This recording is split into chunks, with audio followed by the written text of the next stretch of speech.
91 अग्नि का पागलपन।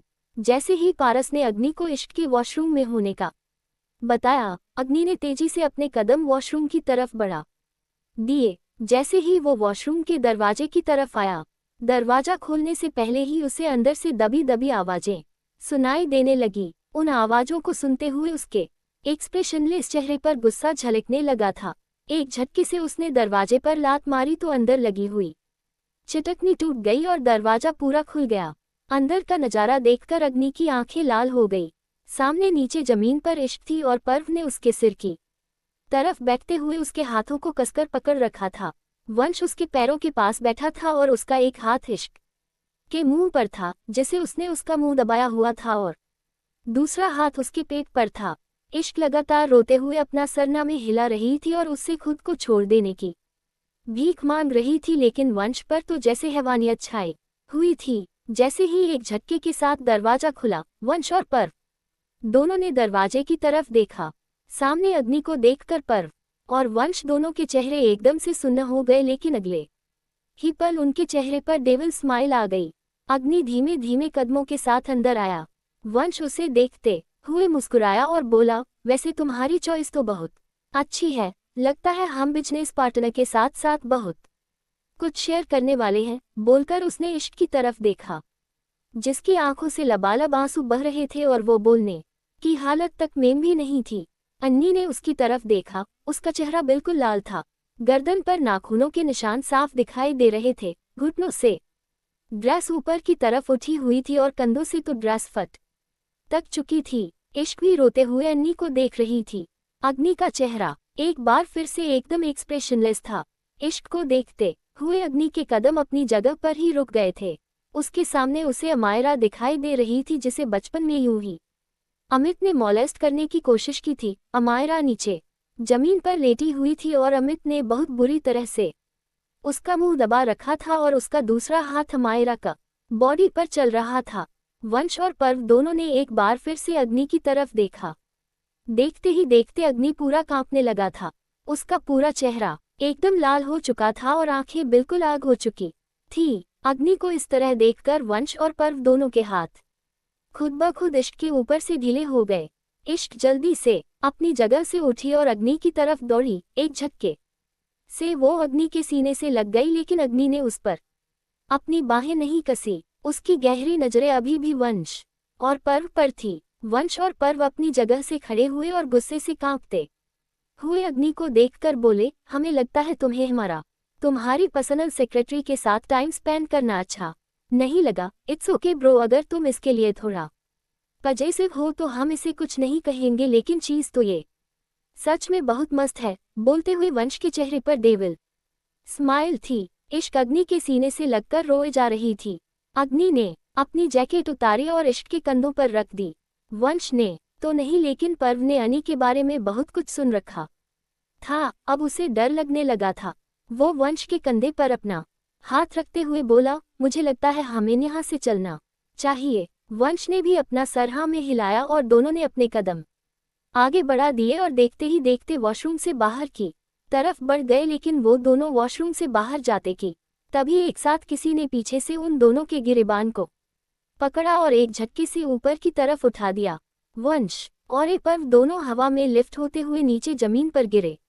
दोनों की एक दर्द भरी चीख एक साथ उस पूरे एरिया में गूंज गई, लेकिन बाहर शोर शराबा होने की वजह से किसी को भी कुछ सुनाई नहीं दिया। इश्क की आंखें बड़ी हो गई। अब उसे अन्नी को देखते हुए डर लगने लगा था। पर्व और वंश दोनों ही दर्द और गुस्से के मिले जुले भाव से उसे देख रहे थे। अग्नि पर्व की तरफ आया और उसके ऊपर झुककर उसके मुंह पर जोरदार मुंह के मारने लगा। इश्क जल्दी से वहां पर आए और अग्नि को पीछे खींचने की कोशिश करने लगी। पर्व ने खुद भी खुद को छुड़वाने की कोशिश की और अग्नि का सामना करने की भी कोशिश की, लेकिन अग्नि उसे लगातार मारे जा रहा था। इश्क लगातार रोए जा रही थी और अग्नि को रोक रही थी, लेकिन अग्नि का हाथ एक पल के लिए भी नहीं रुक रहा था। वो कभी उसके दाएं गाल पर मरता तो कभी बाएं, कभी गर्दन पर तो कभी सीने पर। ऐसा लग रहा था जैसे अग्नि इंसान न होकर कोई हैवान हो। उसका एक वार होता और पर्व की जोरदार चीख उस पूरे वॉशरूम में गूंज जाती। पर्व के मुंह से खून बहने लगा था। इस वक्त आग्ने बहुत ज्यादा गुस्से में लग रहा था।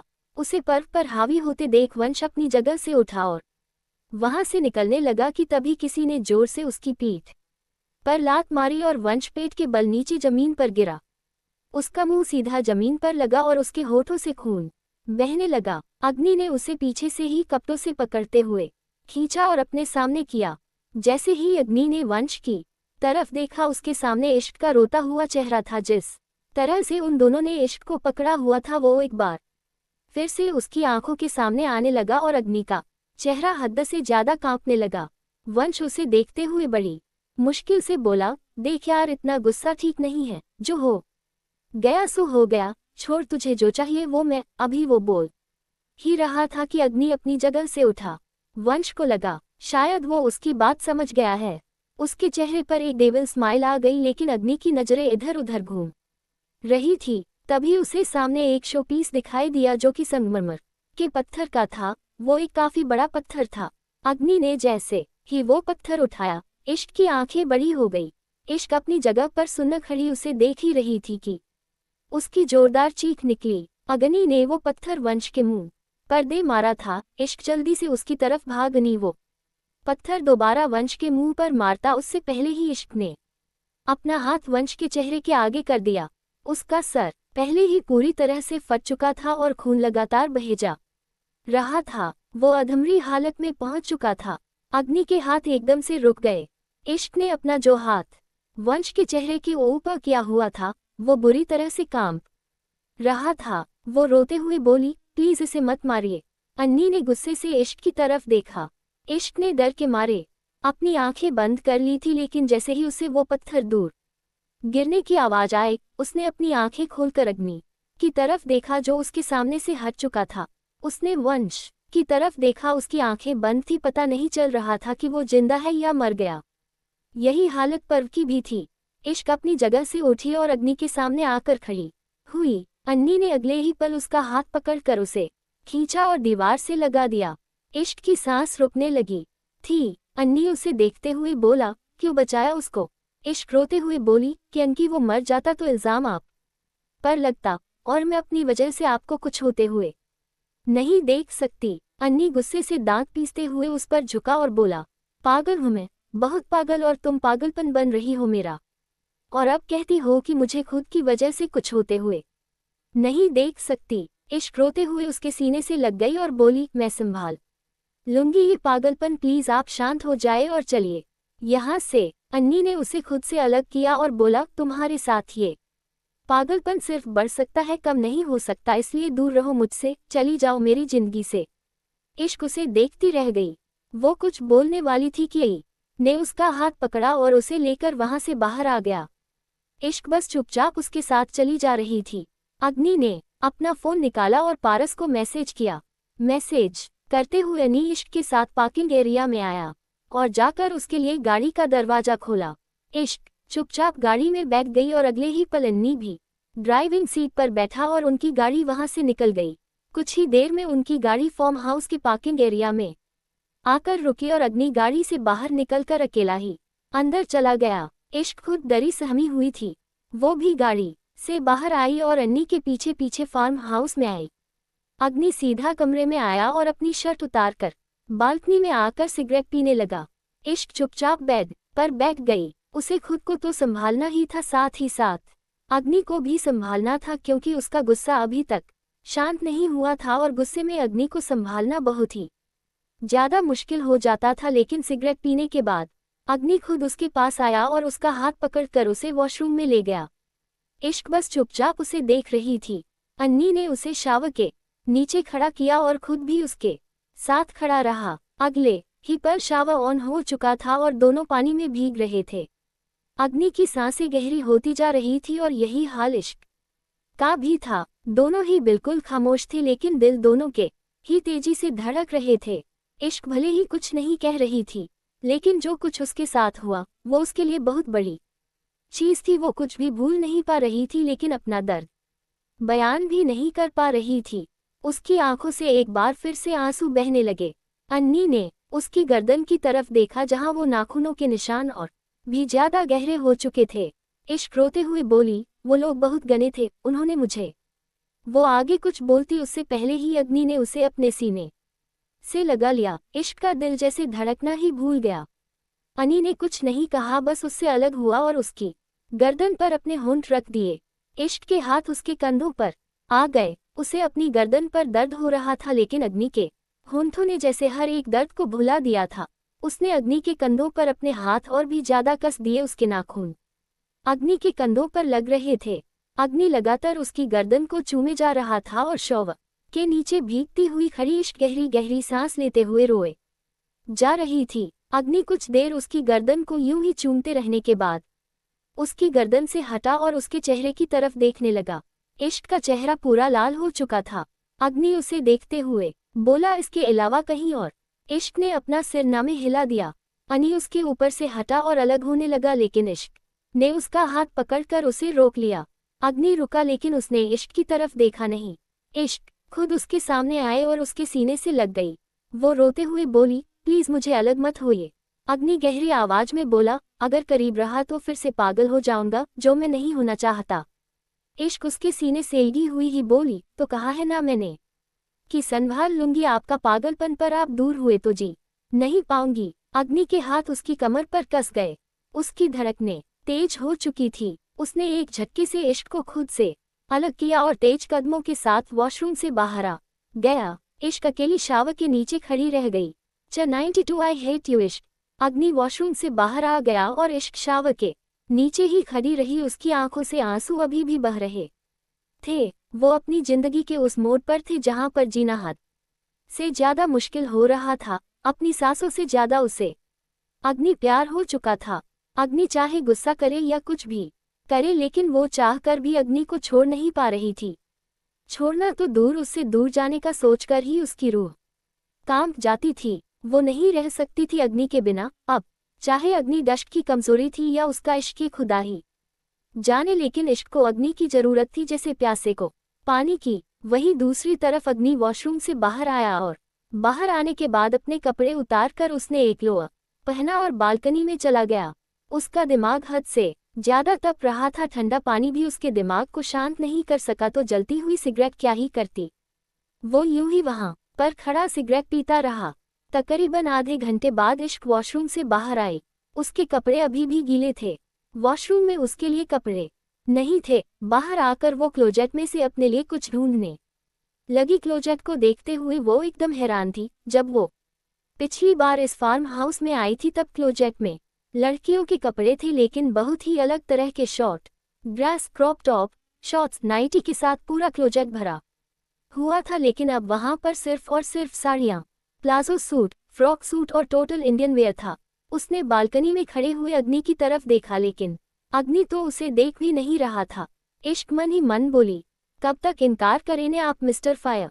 हर एक वो चीज करते हैं जो बताए कि आपको भी मुझसे प्यार है। बस तकलीफ इस बात की है कि होठों पर इजहार नहीं है। बोलकर उसने गहरी सांस ली और क्लोजेट में से एक ब्लू कलर का फ्रॉक सूट निकालकर चेंजिंग रूम में चली गई। कुछ देर बाद रूम का दरवाजा नॉक हुआ। अनी ने जाकर दरवाजा खोला। सामने पारस खड़ा था और पारस के हाथों कुछ पेपर्स थे। अन्नी ने पहले उस पार्टी में सारे सबूत मिटाने को कहा और फिर उससे ये पेपर्स लाने को कहा था। उसी वक्त इश्क चेंजिंग रूम से बाहर आई। अग्नि ने पारस से वो पेपर्स लिए और दरवाजा बंद कर दिया। इश्क का दिल बैठने लगा था। अग्नि वो पेपर्स लेकर इश्क की तरफ आया। इश्क उसके कुछ बोलने से पहले ही बोली, अगर ये डिवोर्स पेपर है तो भूल जाए कि मैं इन पर साइन करूंगी। मैं इन पर साइन नहीं करूंगी। बोलते हुए उसने अपना चेहरा ना में हिलाया। अग्नि का चेहरा बिल्कुल नॉर्मल था। इश्क जानती थी कि भले ही अग्नि नहीं कह रहा, नहीं मान रहा कि वो उससे प्यार करता है, लेकिन अग्नि उससे प्यार करता है। आज उसने खुद कहा था कि वो उसका पागलपन है। शायद इसी बात से डरते हुए कि ये पागलपन उसे कमजोर कर देगा, अनी डस्ट के प्यार को एक्सेप्ट नहीं कर रहा था। क्योंकि अगर बात लड़कियों के साथ रिलेशन रखने की होती तो आज क्लोजेट में वो सारे कपड़े हटकर सिर्फ और सिर्फ इश्क के लिए वो सारे कपड़े नहीं होते। अग्नि ने इश्क का हाथ पकड़ा और उसे लेकर बेड की तरफ आया। इश्क की धड़कन पल पल बढ़ रही थी। अनी ने उसे कंधों से पकड़ते हुए बेड पर बिठाया और खुद उसके सामने नीचे जमीन पर घुटनों के बल बैठ गया। इश्क का दिल धक सा रह गया। उसने कभी सोचा भी नहीं था अग्नि इस तरह से उसके सामने झुककर बैठेगा। अग्नि ने बेहद नॉर्मल होते हुए वो पेपर्स उसकी तरफ बढ़ाए और बोला, इन्हें खोल कर देखो। इश्क ने उन पेपर्स को खोल कर देखा। अब भी वो पेपर्स डिवोर्स पेपर्स ही थे, लेकिन उनके साथ ही कुछ और भी था। इश्क के चेहरे पर एक व्यंग भरी मुस्कुराहट आ गई थी। पिछली बार अग्नि ने सिर्फ उससे डिवोर्स मांगा और बदले में कुछ भी मांगने को कहा, लेकिन इस बार तो उसने डिवोर्स की कीमत भी लगा दी थी। उन पेपर्स पर पूरे 50 करोड़ का कॉन्ट्रैक्ट था। अगर इश्क डाइवोर्स पेपर पर साइन करती है, अग्नि उसे पूरे 50 करोड़ रुपए देगा। अग्नि इश्क को देखते हुए बोला, मैं जानता हूँ हम मुझसे प्यार हो चुका है। चलो मान लेता हूँ कि तुम्हारे दिल में जो भी है वो सच है, लेकिन सच भी है तो तुम्हें रिश्ता तोड़ना ही होगा, क्योंकि मैं तुमसे प्यार नहीं करता और मैं ऐसे किसी रिश्ते में नहीं रह सकता जो जबरदस्ती का हो। ना मैं तुमसे प्यार करता हूँ और ना कभी कर पाऊंगा, मैं सिर्फ आयशा से प्यार करता। हम बोलते हुए अग्नि ने अपनी नजरें इश्क से हटा ली। इश्क के चेहरे पर हल्की सी मुस्कुराहट आ गई। उसने बड़े ही प्यार से अग्नि का चेहरा अपने हाथों में थामा और बोली, जो बात कहते वक्त आप मुझे देख भी नहीं पा रहे हैं, उस बात को मैं कैसे ही सच मान लूं? और अगर आप बोल भी देंगे तो भी मैं सच नहीं मान सकती, क्योंकि आपकी धड़कनों को मैंने अपने लिए धड़कते हुए सुना है। तो कैसे मान लूं कि आपके दिल में कोई और है? अग्नि खींच कर बोला, तुम क्यों करती हो ये सब बातें? मुझे नहीं पसंद ये इश्क प्यार मोहब्बत वाली बातें, मत किया करो। Hate all this fuck angie shit. इश्क हंसी और बोली, अभी तो आपने कहा कि आप लीजा से प्यार करते हैं और अभी आप कह रहे हैं कि आपको प्यार मोहब्बत ही नहीं पसंद। अगर नहीं पसंद तो उससे प्यार कैसे हो गया? अग्नि चिढ़कर बोला, फालतू की बातें बंद करो और चुपचाप इन डाइवोर्स पेपर्स पर साइन कर दो। अब मैं तुमसे बिल्कुल नॉर्मल होकर बोल रहा हूँ, अगर तुम्हें यहाँ रहना है तो ठीक है, मैं ये फार्म हाउस भी तुम्हें दे सकता हूँ, पर तुम राठौर मेंशन में नहीं रहोगी। और अगर तुम इंडिया से कहीं बाहर जाना चाहती हो तो मैं तुम्हें बाहर भी भेज सकता हूँ। तुम अच्छी लड़की हो, अपनी लाइफ नए तरीके से स्टार्ट कर सकती हो। दोपहर के 3:43। इश्क की आंखों में नमी आ गई। वो अग्नि की तरफ देखते हुए बोली, अगर मैं इतनी ही अच्छी हूँ तो आप मुझसे प्यार क्यों नहीं कर सकते? अग्नि का दिल धक सा रह गया एक पल के लिए। वो इश्क के चेहरे को ही देखता रह गया। पूरी कायनात फीकी पड़ जाए, ऐसी खूबसूरती और मासूमियत किसी को भी उससे प्यार करने पर मजबूर कर दे।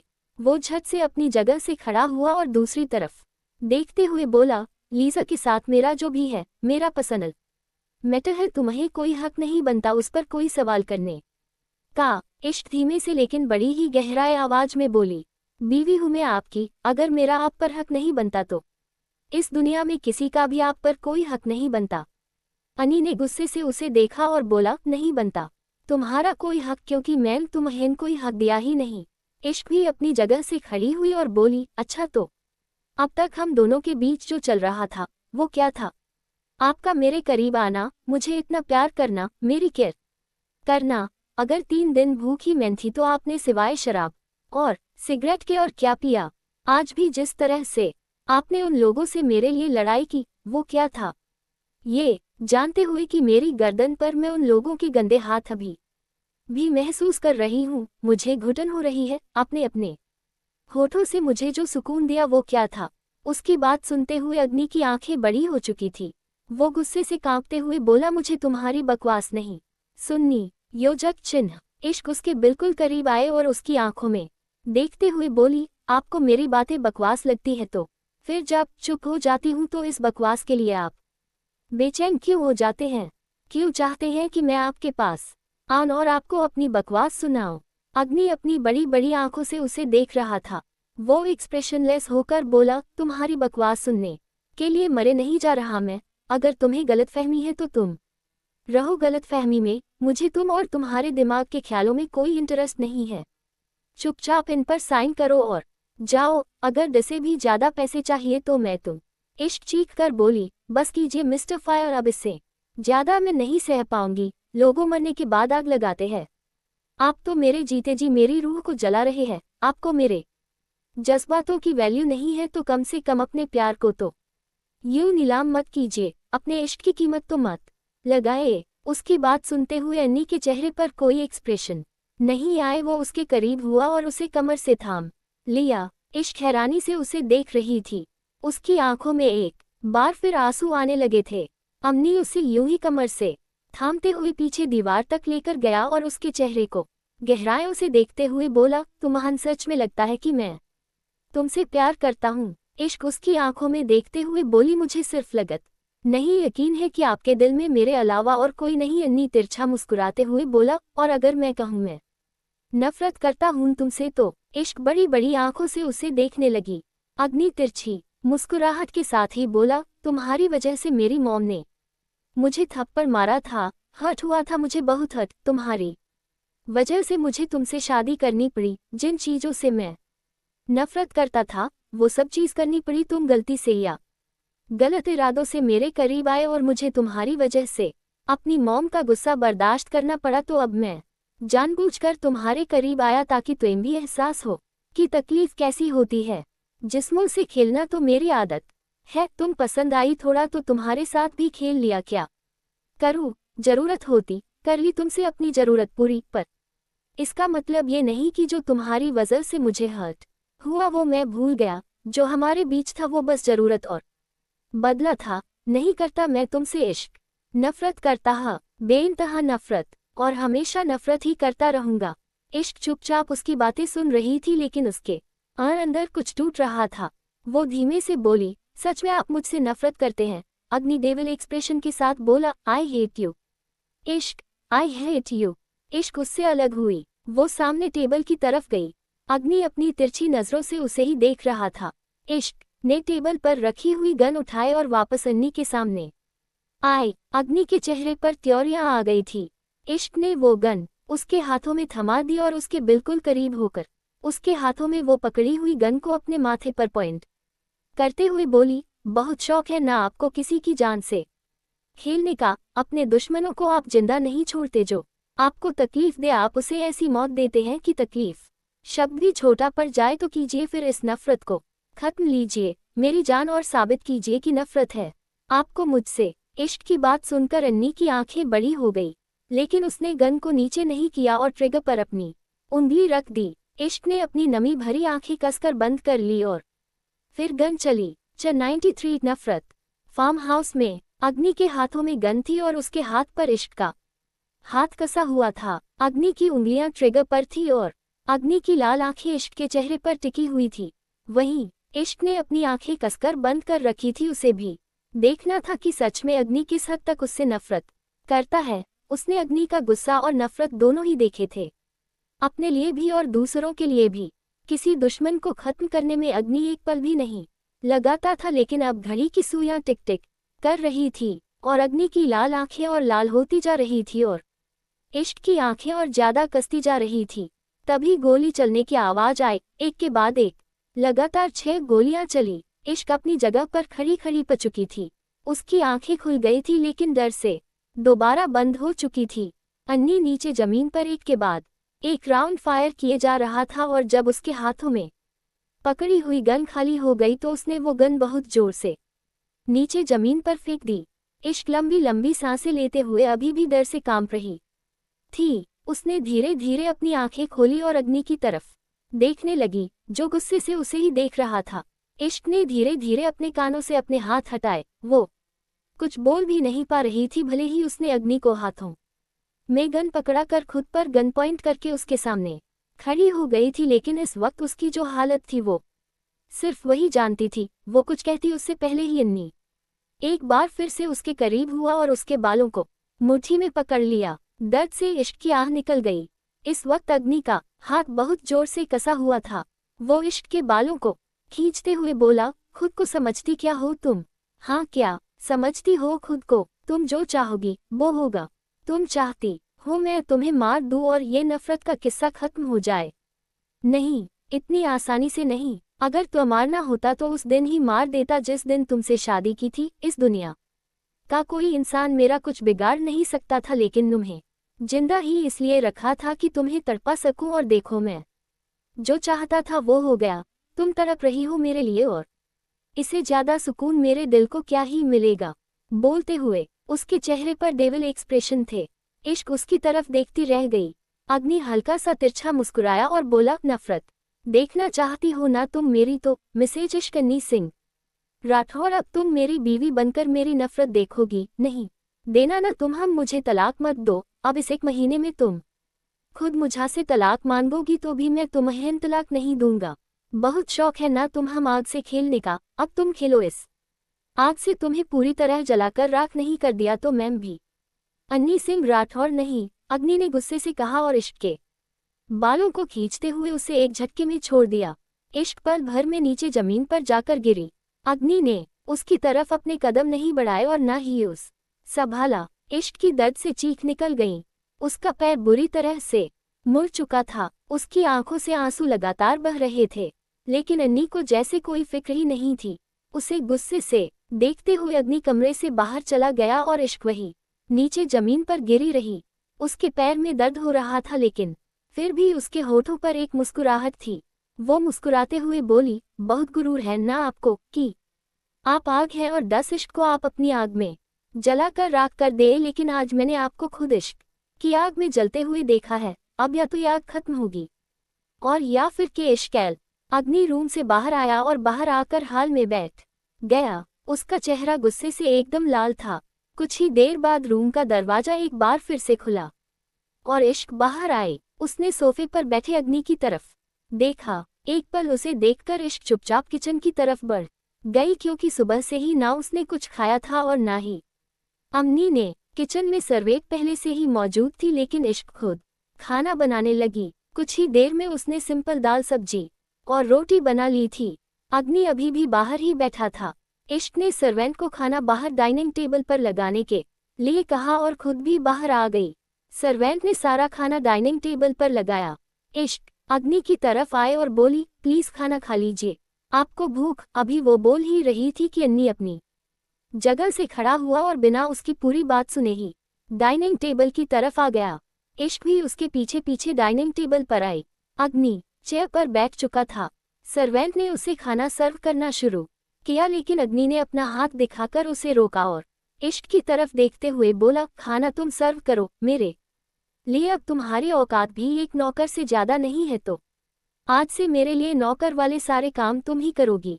उद्धरण चिन्ह। उसकी बात सुनते हुए इश्क को थोड़ी हैरानी हुई, लेकिन फिर हल्की सी मुस्कुराहट के साथ उसने अन्नी को खाना सर्व करना शुरू किया। उसे खाना सर्व करने के बाद इश्क चेयर पर बैठने लगी, क्योंकि उसे भी सच में बहुत ज्यादा भूख लगी थी। पिछले करीबन 5 दिनों में उसने एक बार भी ढंग से खाना नहीं खाया था, लेकिन जैसे ही वो चेयर पर बैठने लगी, अग्नि ने जोर से अपना पैर चेयर पर मारा और चेयर पीछे की तरफ गिर गई। अन्नी डस्ट की तरफ देखते हुए बोला, तुम्हारी इतनी औकात नहीं कि तुम मेरे साथ बैठकर खाना खाओ। इश्क नहीं करता तुमसे जो तुम्हें अपने दिल में बिठा कर रखूंगा। नफरत है तुमसे तो तुम्हारी जगह मेरी कदमों में है। बैठना है तो बैठ जाओ। बोलते हुए उसने अपने पैरों को आगे किया। इश्क अग्नि के चेहरे को एकटक देख रही थी, गुस्से में। एकदम जिद्दी बच्चा जो किसी भी तरह बस अपनी बात मनवाना चाहता है। इससे ज्यादा उसे अग्नि में और कुछ दिखाई नहीं दे रहा था। वो चुपचाप अपनी जगह पर खड़ी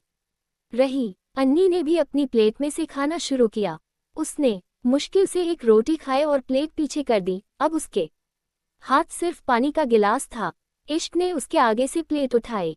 मुश्किल से उसमें एक रोटी और थोड़े से चावल थे, जो अग्नि ने बीच में ही छोड़ दिए। इश्क मुस्कुराते हुए अन्नी के कदमों के पास बैठ गई। अन्नी एक पल के लिए उसकी तरफ देखता ही रह गया। इश्क मुस्कुराते हुए बोली, लोगों ने यूं ही नाम बना रखा है कि जन्नत तो खुदा के घर में है, कोई करे इश्क इबादत तो यार के पैरों में सारी जन्नत है। अग्नि के जिस हाथ में पानी का गिलास था, वो हाथ भी और भी कसने लगा था।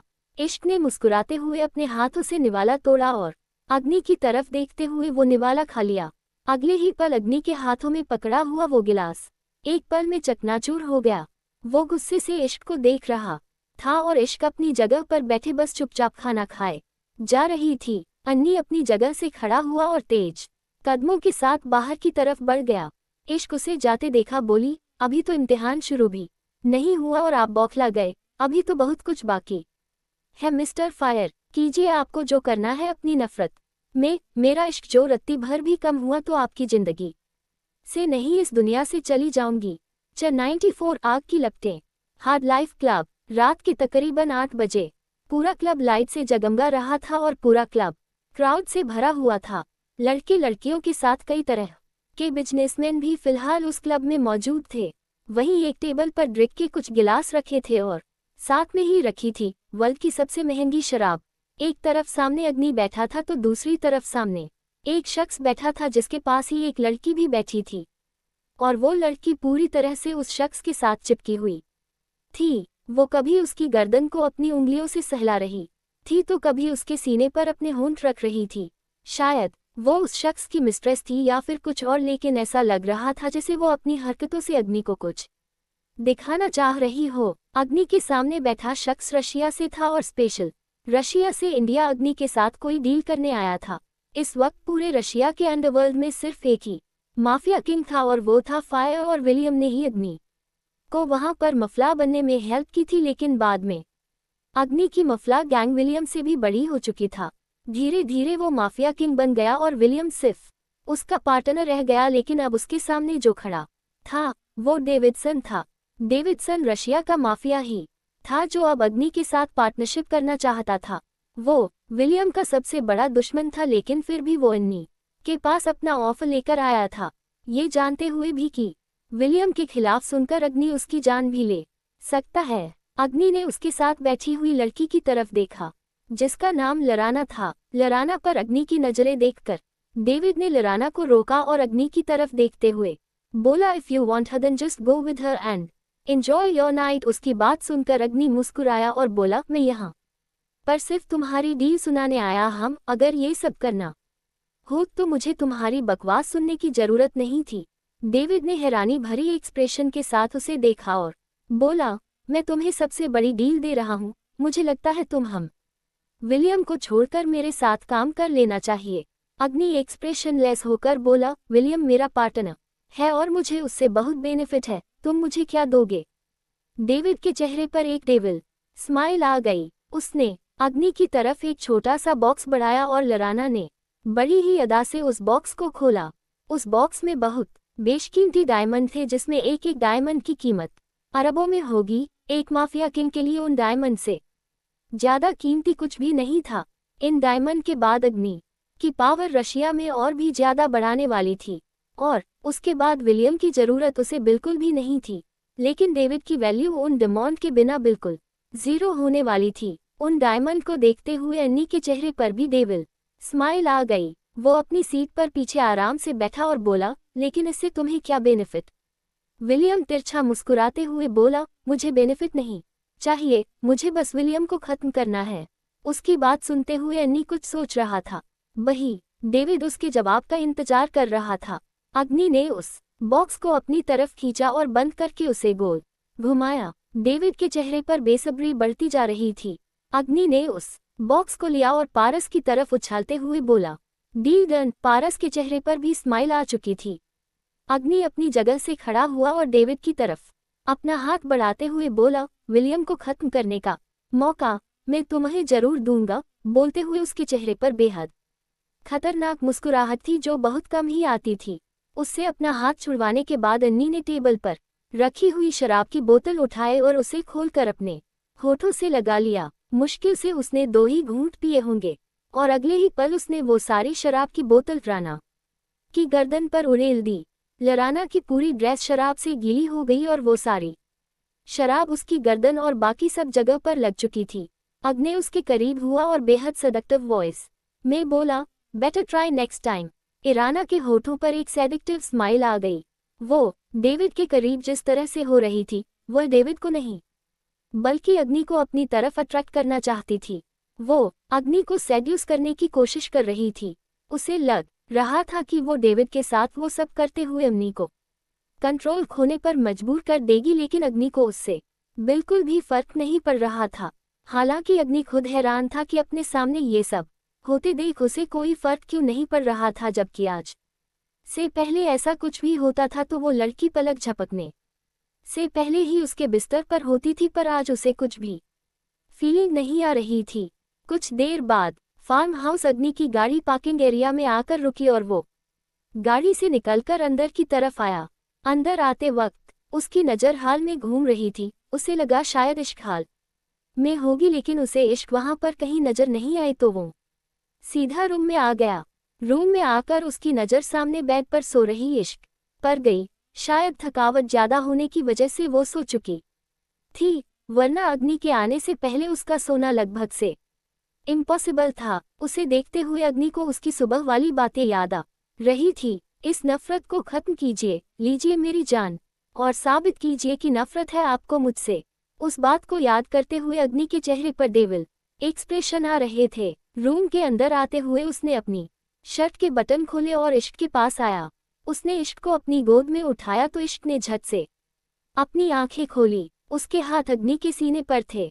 वो अन्नी को देखते हुए बोली, आप आ गए, मैं आपका ही इंतजार कर रही थी। इश्क को इतना नॉर्मल देखकर अग्नि के चेहरे पर डेविल स्माइल आ गई। वो इश्क देखते हुए बोला, क्यों, मेरा इंतजार क्यों कर रही थी? इश्क बिल्कुल नॉर्मल होकर बोली, क्योंकि आपको खाना सर्व करना था। बोलते हुए उसकी धड़कन तेजी से बढ़ रही थी, क्योंकि अग्नि उसे लेकर बाहर की तरफ जा रहा था। वो सच में अग्नि का इंतजार ही कर रही थी, लेकिन कब?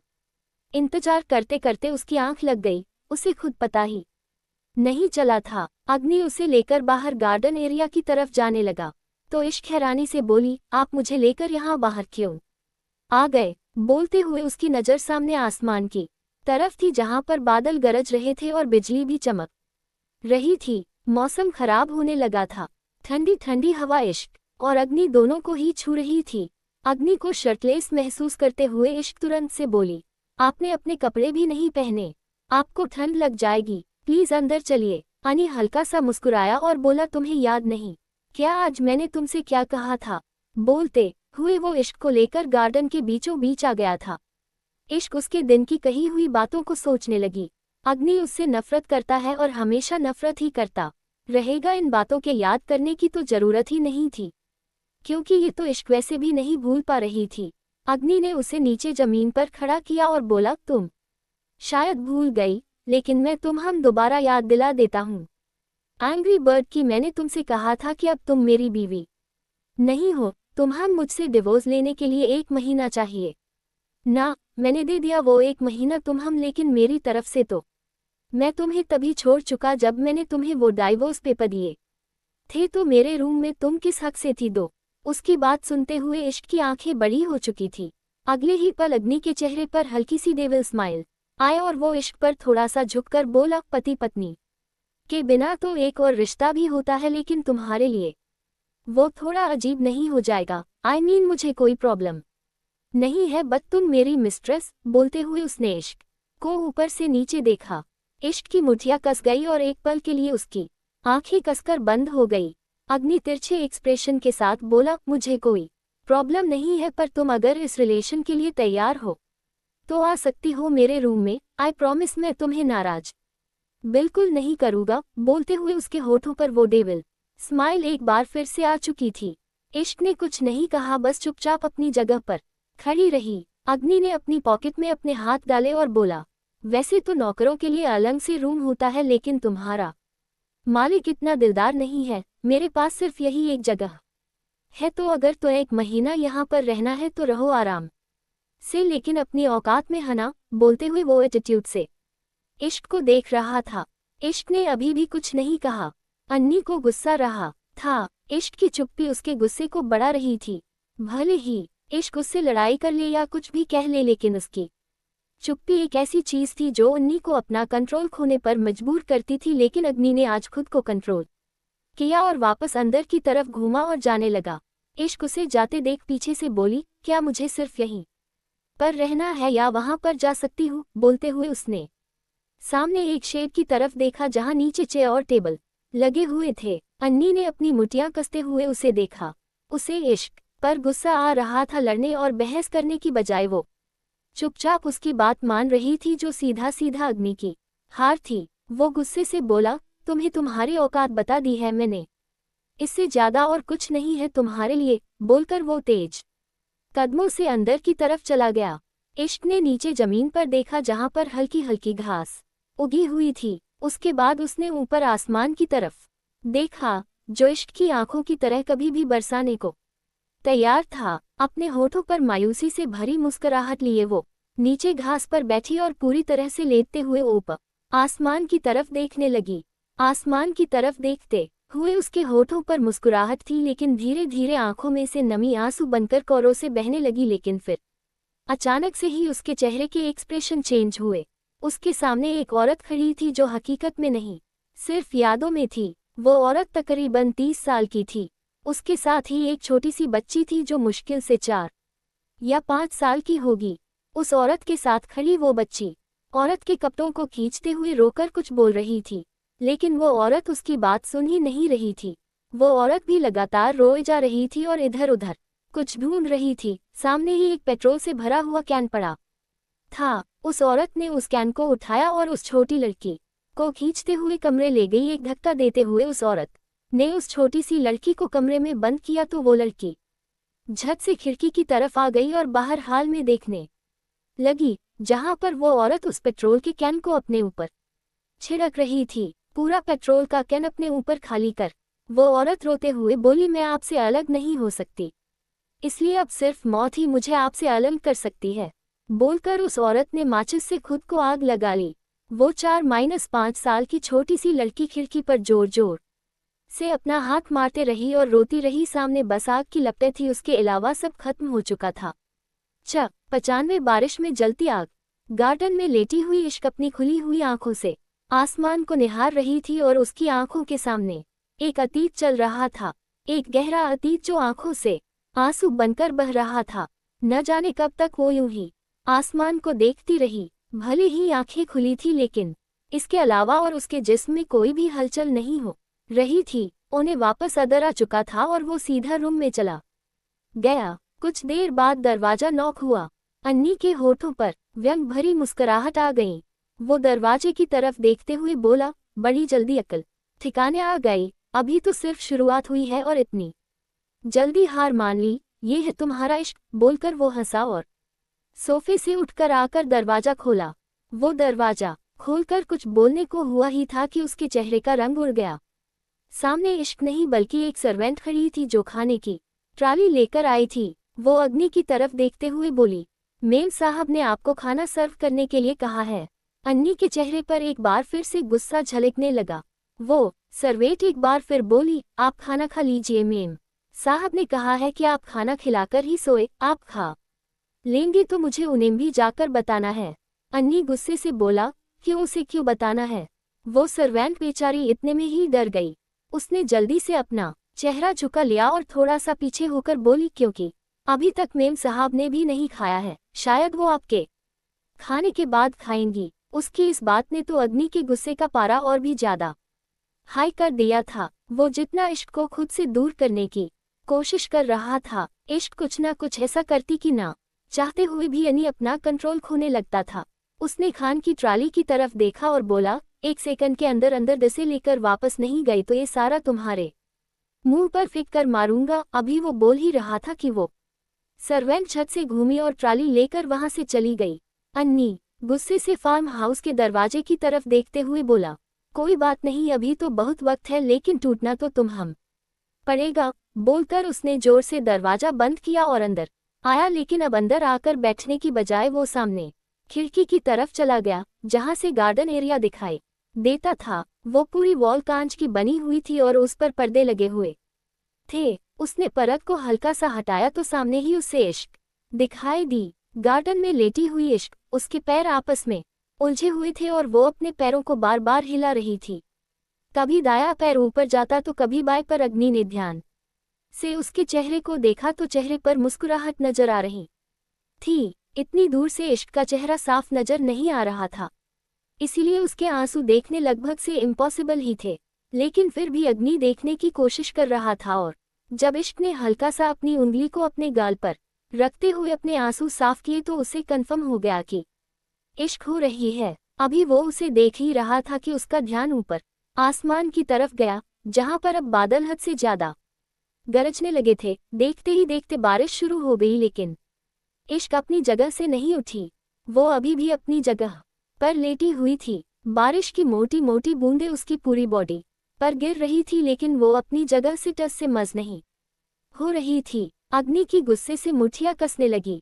उसके कानों में इश्क की कही बात गूंज रही थी। क्या मुझे सिर्फ यहीं पर रहना है या वहां पर जा सकती हूँ? उसकी बात सोचते हुए अग्नि ने सामने शेड की तरफ देखा जहां पर जाकर बारिश से बचा जा सकता था, लेकिन इश्क वही गार्डन में लेटी हुई बारिश में भीग रही थी। अन्नी गुस्से से कांपते हुए बोला, अगर तुम सोच रही हो कि तुम्हें बारिश में भीगते हुए देख मैं तुम्हारे पास आऊंगा तो तुम गलत सोच रही हो। अब तुम चाहे कुछ भी कर लो, अन्नी तुम्हारे करीब नहीं आएगा। बोलकर उसने वापस से पर्दा लगा दिया और आकर बेड पर लेट गया। बाहर बारिश बरसने की आवाज लगातार अग्नि के कानों में आ रही थी और अग्नि उस आवाज को किसी तरह अपने कानों में आने से रोक रहा था, क्योंकि वो बार बार अपने कान पर तकिया लगा रहा था, लेकिन आवाज बेशक न आए, दिल में ख्याल अपने आप आ ही रहे थे। वो तकरीबन 15-20 मिनट बाद खींचता हुआ अपनी जगह से उठा और वापस विंडो की तरफ आया, जहां अभी भी इश्क ही बारिश में भीगती हुई गार्डन में लेटी हुई थी। बारिश इतनी ज्यादा तेज थी कि अगर कोई 5 मिनट भी उस बारिश में भीग जाए तो ठंड से उसकी रूह तक कांप जाए, ठंड से उसकी हालत बुरी हो जाए। लेकिन इश्क जैसे साबित करने पर तुली थी कि अग्नि अगर आग है तो इश्क भी पत्थर है। अग्नि ने गुस्से से उस पर्दे को वापस खींचा और कमरे में आकर सिगरेट पीने लगा। बाहर ठंड में इश्क कांपने लगी थी और इधर सिगरेट पीता हुआ अग्नि गुस्से की आग में जल रहा था। नाए तकरीबन 10 मिनट बाद वो वापस उस विंडो के पास आया और इस बार तो उसने जोर से दीवार पर अपना हाथ मारा। उसका चेहरा गुस्से से बेहद लाल हो चुका था। अभी भी इश्क सामने गार्डन में लेटी हुई थी। गुस्से से मुठिया कसते हुए अन्नी दरवाजे की तरफ आया और तेज कदमों से बाहर गार्डन में आया। वो इश्क के बिल्कुल करीब आकर खड़ा हुआ और उसको देखते हुए बोला, पागल हो गई हो क्या तुम? तुम्हें दिखाई नहीं दे रहा है बारिश आ रही है और तुम? बोलते हुए उसकी नजरें इश्क पर ही थी। उसी वक्त बिजली जोर से चमकी और अंधेरे में इश्क पर वो बिजली चमकने से इश्क का चेहरा दिखाई दिया। अग्नि की आंखें बड़ी हो गई। इश्क ठंड से हद से ज्यादा कांप रही थी। उसके होंठ फड़फड़ा रहे थे और उसकी पूरी बॉडी लाल हो चुकी थी। अन्नी झुका और इश्क को छुआ। बारिश में भीगने की वजह से इश्क का बदन ठंडा नहीं बल्कि हद से ज्यादा तप रहा था। उसने बिना एक पल गनवाए उसे अपनी गोद में उठाया और जल्दी से उस शेड में पास लेकर गया। इश्क की आंखें बंद थी। अग्नि ने उसे टेबल पर लिटाया, लेकिन इश्क ने अपनी आंखें नहीं खोली। वो बेहोशी में जा रही थी। अग्नि ने गुस्से से टेबल पर अपना हाथ मारा और बोला, जब पता है नहीं संभाल पाओगी तो ऐसी हरकत करती ही क्यों हूँ? प्रश्नवाचक चिन्ह। सिर्फ मुझे दिखाने के लिए खुद की जान ले लोगी क्या? उद्धरण चिन्ह। बोलते हुए वो गुस्से भरी नजरों से इश्क को ही देख रहा था। उसने जल्दी से अपनी पॉकेट में से फोन निकाला और पारस को कॉल किया। पारस ने कॉल रिसीव किया तो अग्नि ने उसे जल्द से जल्द डॉक्टर फार्म हाउस में लाने के लिए कहा। अग्नि ने इश्क को देखा और फिर फार्म हाउस के अंदर वाले दरवाजे की तरफ। उसकी हिम्मत नहीं हुई उसे दोबारा बारिश में उस दरवाजे तक लेकर जाने की भी। उसने वही शेड पर लगे हुए पर्दे खींचे और इश्क के ऊपर डाल दिए, लेकिन इश्क अभी भी हद से ज्यादा कांप रही थी। बेहोशी में भी उसका कांपना बंद नहीं हुआ था। अभी कुछ ही पल बीते थे कि पारस का कॉल आया। अग्नि ने झट से वो कॉल रिसीव किया और पारस की बात सुनते हुए उसने अपने बालों में अपना हाथ रखा और जोर से अपने ही बालों को कस लिया। उसके हाथ की नसें भी हद से ज्यादा तन चुकी थी। पारस ने उसे बताया कि इतनी ज्यादा बारिश होने की वजह से कोई डॉक्टर अवेलेबल ही नहीं है। अनी ने गुस्से से कॉल डिस्कनेक्ट कर दिया। उसकी नजरें अब एक बार फिर से इश्क पर आ चुकी थी, जिसकी बॉडी पूरी नीली पड़ती जा रही थी। वो टेबल पर लेटी हुई इश्क पर झुका और उसके चेहरे को गुस्से से देखते हुए बोला, यही चाहती थी ना तुम कि आऊं तुम्हारे करीब, झुक जाऊं तुम्हारे सामने और कहूं तुमसे कि नहीं है मुझे तुमसे नफरत, लेकिन ऐसा नहीं होगा। मुझे नफरत है तुमसे, बेइंतहा नफरत, क्योंकि तुम इस अम्नी को खत्म करने पर तुली हो, जो कभी नहीं हो सकता। लेकिन अन्नी तुम्हें भी खत्म नहीं होने देगा, क्योंकि बोलते बोलते वो चुप बढ़ी ही गया था और उसकी नजरें इश्क पर और भी ज्यादा गहरी हो चुकी थी। उसके चेहरे पर एक डर सा उतर आया, लेकिन अगले ही पल फिर से उसने गुस्से से अपना फोन साइड सोफे पर फेंका और अपने दोनों हाथ इश्क के इर्द गिर्द रखते हुए गहरी गहरी सांसें लेते हुए उसे देखता रहा। इश्क ऐसे दिखाई दे रही थी जैसे उसमें सांसें ही ना बची हो। सांस आ रही थी लेकिन बहुत धीमी धीमी, चेहरा बिल्कुल बेजान। उसे देखते हुए अग्नि का गला सूख रहा था। एक गहरी सांस लेकर उसने अपने होंठ इश्क की गर्दन पर रख दिए। उसके तपते हुए होंठ अपनी तपती हुई बॉडी पर महसूस कर इश्क ने गहरी सांस ली, जो उसके जिंदा होने का सबूत था और उसके दिल में अग्नि के लिए इश्क का सबूत भी। अग्नि ने नजर उठाकर उसकी तरफ देखा और अपना हाथ उसकी कमर पर रखा। उसके होंठ लगातार सूख रहे थे और उसकी नजरें इश्क के फड़फड़ाते हुए होठों पर टिकी हुई थी। वो पूरी तरह से उसके चेहरे पर झुका और उसके होंठों को चूमने लगा। धीरे धीरे उसके हाथ दश्त के ऊपर से पर्दा हटाने लगे और उसके कपड़े भी वहां आसपास गिरने लगे। अग्नि ने गहरी नजर से इश्क की बॉडी को देखा जो नीली पड़ चुकी थी। अब अन्नी खुद को नहीं रोक सकता था। उसने इश्क के दोनों हाथों को अपने हाथों में पकड़ा और अगले पल उसके एक्सप्रेशन थोड़े से बदले। इश्क थोड़ी सी कसमस आई, शायद उसे दर्द महसूस हुआ था या फिर अग्नि की छुए ने उसके अंदर एहसास भरने शुरू कर दिए थे। अग्नि अपनी बॉडी हीट उसे दे रहा था और न जाने कब तक वो यूं ही इश्क को अपनी बाहों में लिए उस शेड के नीचे बारिश को टक्कर देता रहा। बारिश की बूंदें सीधा उस शेड की चार दीवारी जो कि कांच की बनी हुई थी उस पर गिर रही थी, जिसकी वजह से बाहर से अंदर की तरफ देखना मुमकिन ही नहीं था। धीरे धीरे बारिश कम होने लगी थी, लेकिन अग्नि की अंदर की आग अब रुकने का नाम नहीं ले रही थी। शेड के अंदर इश्क और अग्नि दोनों की गर्म सांसें गूंज रही थी। धीरे धीरे इश्क के हाथों में हलचल होने लगी और उसकी उंगलियां अग्नि के हाथों पर कसने लगी। अन्नी ने एक डेविल स्माइल के साथ उसे देखा, लेकिन अब भी वो रुका नहीं। सुबह के तकरीबन 4 बजे तक दश्क अग्नि की बाहों में थी। उसे लेकर वो सोफे पर लेटा हुआ था। इश्क उसके ऊपर थी और पूरी तरह से उसकी बाहों में कसी हुई थी। इश्क का बुखार पूरी तरह से नहीं उतरा था, लेकिन काफी हद तक उसका बॉडी टेम्परेचर नॉर्मल हो चुका था। सुबह होने से पहले अग्नि ने दश्क को सोफे पर लिटाया और खुद अपने कपड़े वापस पहने। वो अंदर रूम में आया और इश्क के लिए कुछ कपड़े निकाले। कपड़े लेकर वो वापस शेड में आए और इश्क को सूखे हुए कपड़े पहनाए, क्योंकि कल रात के कपड़े पूरी तरह से गीले थे। उसे कपड़े पहनाने के बाद अन्नी उससे अलग हुआ और उसे देखते हुए बोला, आज तक बहुत से दुश्मन रहे हैं, मेरे दुश्मन दिल पहली बार मिला है। तुम बेशक बन जाओ पत्थर, लेकिन ये पत्थर आग का कुछ नहीं बिगाड़ सकती। तुम कायम रहो अपनी जिद पर, लेकिन ये अग्नि सिंह राठौर नहीं झुकेगा। बोलकर वो कुछ पल इश्क को देखता रहा और फिर तेज कदमों से वहां से अंदर की तरफ चला गया। सुबह के तकरीबन 7 बजे इश्क की आंखें खुली। उसे अपनी बॉडी में हल्का हल्का दर्द महसूस हो रहा था। वो अपनी जगह पर उठकर बैठी और हैरानी से अपने आसपास देखने लगी। वो पूरी तरह से एक ब्लैंकेट में ढकी हुई थी जो सुबह अन्नी अंदर से लेकर आया था। इश्क ने महसूस किया कि उसके कपड़े भी बदले हुए हैं और वो महसूस कर सकती थी कि उसके और अग्नि के बीच इंटिमेसी हुई है। उसे कल रात का सिर्फ इतना याद था कि बारिश भीगती हुई वो ठंड से कांप रही थी, लेकिन अन्नी ने जैसा कहा था उसने बिल्कुल वैसा ही किया। 1 इंच भी अपनी जगह से नहीं हिली। उसके होठों पर एक हल्की सी मुस्कुराहट आ गई। वो अन्नी के बारे में सोचते हुए बोली, गुमान था आपको कि मेरी मौत से भी आपको फर्क नहीं पड़ेगा। जरा सा बुखार हुआ और मुझसे ज्यादा आप तप गए। बोलकर वो एक बार फिर से मुस्करा दी। आगे जारी है।